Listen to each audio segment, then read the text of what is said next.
Arrange na tayo. Connect to mini vlog guys. Yan, nag-arrange na ako rin dyan guys. Kasi tapos na ako nagsabon tapos nagbanlaw. Na-arrange ko na yung mga plato at saka baso at mga kutsara at saka luwag.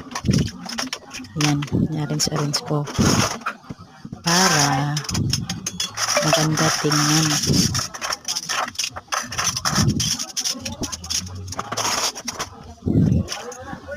Napaka-boring ngayon guys.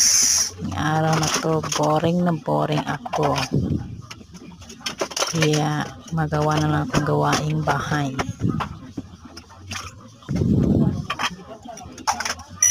Sarap kayong gumawa ng gawaing bahay guys. Kahit naboboring.